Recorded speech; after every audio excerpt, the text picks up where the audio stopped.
दोस्तों तो इस वीडियो में बात करेंगे एलएपीएल ऑटोमोटिव आईपीओ के बारे में।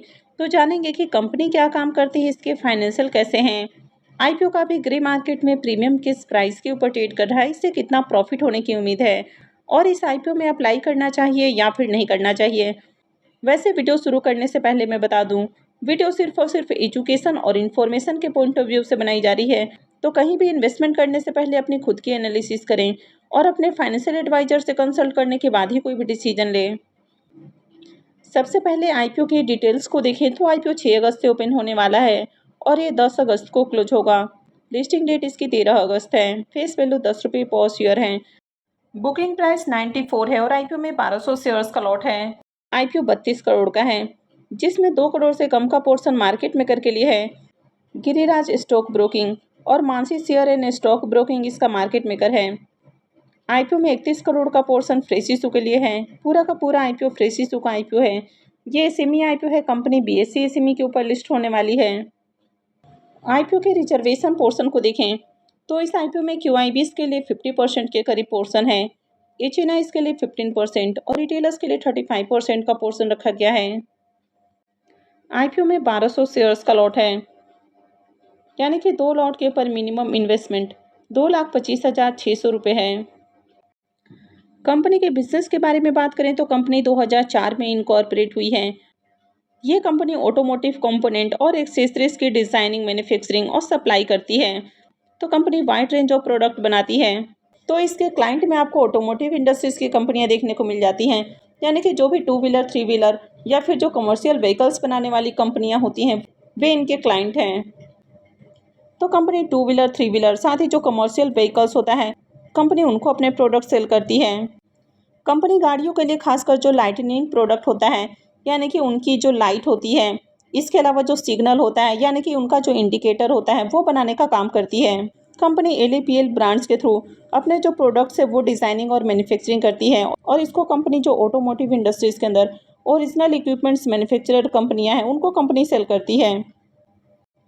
कंपनी की जो मैन्युफैक्चरिंग फैसिलिटीज़ हैं वो महाराष्ट्र के औरंगाबाद में है। कंपनी के प्रोडक्ट पोर्टफोलियो को देखें तो कंपनी के प्रोडक्ट पोर्टफोलियो में अंडर लाइटिंग डिवीज़न है, यानी कि यहाँ पर कंपनी जो गाड़ी में लगने वाले लाइट होते हैं कंपनी वो बनाती है। तो company head lamp, tail lamp, तो इस तरह की जो काफ़ी सारी लाइटें होती हैं, इसके अलावा जो इंडिकेटर होता है कंपनी वो सारा कुछ बनाने का काम करती है। नेक्स्ट है इनका अंडर मोटर डिवीज़न। तो यहाँ पर कंपनी अलग अलग तरह का जो मोटर है वो बनाने का काम करती है, जैसे starter motor, wiper motor, rotors. Next है अंडर मिरर डिवीज़न। तो यहाँ पर कंपनी अलग अलग तरह के जो गाड़ियों में लगने वाले मिरर होते हैं, जैसे कि रियर व्यू मिरर है, 2 एंड 3 व्हीलर्स के जो मिरर होते हैं, तो इस तरह के कई सारे कंपनी मिरर्स बनाती है। ये व्हीकल्स में यूज होने वाला जो यूएसबी चार्जर होता है और भी जो दूसरे एक्सेसरीज हैं वो भी मैन्युफैक्चर करती है।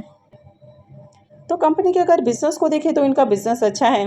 हालांकि ये कोई इकलौती कंपनी नहीं है जो कि इस तरह का काम करती है, और इस तरह की जो कंपनियां हैं इनकी जो डिपेंडेंसी है वो व्हीकल्स कंपनियों के ऊपर होती है। कंपनी का पूरा जो बिजनेस है उनके ऊपर डिपेंड करता है, यानी कि अगर उन कंपनियों से इनको बढ़िया ऑर्डर मिलता है तो कंपनियां बढ़िया रेवेन्यू और प्रॉफिट जनरेट कर पाती हैं। लेकिन एक चीज़ इसमें पॉजिटिव है कि कंपनी ईवी व्हीकल्स के लिए भी ऑटोमोटिव पार्ट्स और साथ ही एक्सेसरीज मैन्युफैक्चर करती है। तो आने वाले समय में भी इसकी जो डिमांड है वो बनी रहेगी। तो चलिए अब इसके फाइनेंशियल को भी देख लेते हैं। कंपनी के अगर फाइनेंशियल को देखें तो यहाँ पर कंपनी ने 3 सालों का फाइनेंशियल पेश किया है, जिसमें फाइनेंशियल 24, 25 और 26 3 सालों का कंप्लीट फाइनेंशियल है। सबसे पहले कंपनी की अगर एसेट को देखें तो फाइनेंशियल 24 में कंपनी का एसेट 32 करोड़ का है, 25 में 44 करोड़ और फाइनेंशियल 24 में बढ़ के 62 करोड़ का हो चुका है। तो साल दर साल इसका एसेट बढ़ा है। इनकम को देखें तो फाइनेंशियल 24 में कंपनी का इनकम 61 करोड़ है, फाइनेंशियल 25 में 67 करोड़ और फाइनेंशियल 26 में 94 करोड़ का इनकम है। तो साल दर साल कंपनी का इनकम भी इंक्रीज हुआ है। प्रॉफिट को देखें तो फाइनेंशियल 24 में कंपनी का प्रॉफिट 2 करोड़ है, फाइनेंशियल 25 में बढ़ के 5 करोड़ और 26 में 8 करोड़ का है।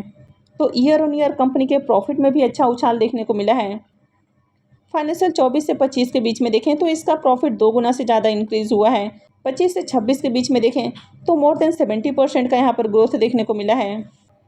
ईबिटा को देखें तो फाइनेंशियल 24 में ईबिटा 5 करोड़ का है, फाइनेंशियल 25 में 9 करोड़ और 26 में 15 करोड़ का ईबिटा है। तो EBITDA भी इंक्रीज़ हो रहा है।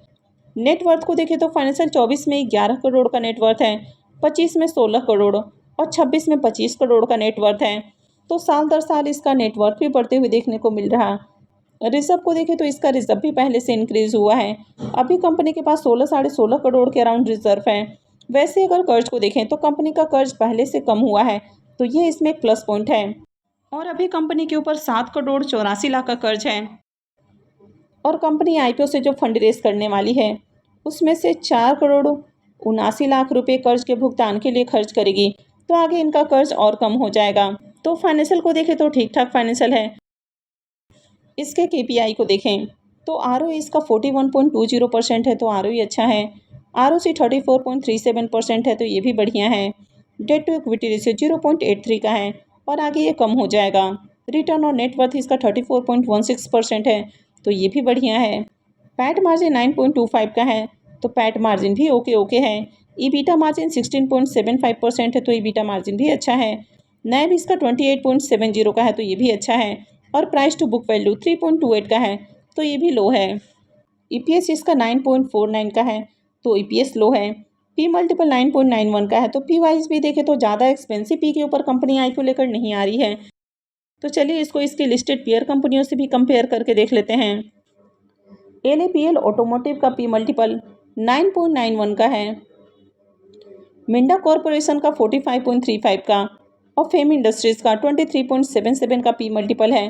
तो यहाँ पर इसकी दोनों ही लिस्टेड पीयर कंपनियों से कंपेयर करें तो उनके कंपेयर में कंपनी सस्ते प्राइस के ऊपर आईपीओ लेकर आई है, यानी कि प्राइस वाइज देखें तो एक्सपेंसिव प्राइस नहीं रखा गया है। कंपनी का मार्केट कैप 85.44 करोड़ का है, यानी कि बहुत ही छोटी कंपनी है। आईपीओ के ऑब्जेक्टिव की बात करें तो कंपनी आईपीओ से जो फंड रेज करने वाली है उसमें से 19.56 करोड़ रुपए कैपिटल एक्सपेंडिचर के लिए खर्च करेगी, यानी कि जो मैन्युफैक्चरिंग फैसिलिटीज़ है उसके सेटअप के ऊपर खर्च करने वाली है। 4.79 करोड़ रुपए कंपनी कर्ज के भुगतान के लिए खर्च करने वाली है और बाकी का पैसा जनरल कॉर्पोरेट पर्पस के लिए यूज किया जाएगा। आईपीओ के शेड्यूल को देखें तो आईपीओ 6 अगस्त से, यानी कि नेक्स्ट वीक में थर्सडे से ओपन हो रहा है और ये 10 अगस्त को क्लोज होगा। अलॉटमेंट डेट इसका 11 अगस्त है। रिफंड डेट 12 अगस्त, क्रेडिट डेट भी 12 अगस्त है और आईपीओ की लिस्टिंग 13 अगस्त को होने वाली है। तो चलिए इसके प्रीमियम को भी देख लेते हैं। अब इसके प्रीमियम को देखें तो इसका प्रीमियम अभी 25 रुपये के ऊपर ट्रेड कर रहा। आईपीओ में 1200 शेयर्स का लॉट है, तो 2 लॉट के ऊपर इस आईपीओ से 60,000 रुपये करीब प्रॉफिट की उम्मीद है। प्रीमियम को देखें तो इसका प्रीमियम 27% के अराउंड ट्रेड कर रहा। कंपनी के बिजनेस को देखें तो बिजनेस अच्छा है, फाइनेंशियल भी ठीक ठाक है और आईपीओ का ग्रे मार्केट में प्रीमियम भी डिसेंट प्राइस के ऊपर ट्रेड कर रहा है। तो अगर आगे आईपीओ में बढ़िया एप्लीकेशंस लगता है और इसके प्रीमियम में भी इसी तरह आपको तेज़ी देखने को मिलती है, यानी कि आगे भी इसका प्रीमियम बढ़िया प्राइस के ऊपर ट्रेड करता है, तो आईपीओ में लिस्टिंग गेन के लिए अप्लाई किया जा सकता है। लेकिन ये वीडियो किसी भी तरह का रिकमेंडेशन नहीं है। इसे में आईपीओ बहुत ज़्यादा रिस्की होते हैं, इसमें लिक्विडिटी बहुत कम होती है, साथ ही ग्रे मार्केट में बहुत ज़्यादा मैनिपुलेशंस भी होता है। तो सिर्फ जीएमपी देकर कभी भी आईपीओ में अप्लाई नहीं करना चाहिए। अप्लाई करने से पहले कंपनी की मार्केट के अंदर डिमांड को भी जरूर चेक कर लें, देख लें कि आईपीओ में कितना एप्लीकेशंस लग रहा है और उसके बाद ही अप्लाई करने का डिसीजन बनाएं। वैसे मैं आगे भी आपको इससे रिलेटेड अपडेट देती रहूँगी, तो आगे भी ऐसे ही और अपडेट से जुड़े रहने के लिए चैनल से जुड़े रहें। चैनल को सब्सक्राइब करके रखें और अगर आपने वीडियो को अब तक लाइक नहीं किया है तो वीडियो को भी लाइक कर दें। वीडियो को अंत तक देखने के लिए आप सबका बहुत बहुत धन्यवाद।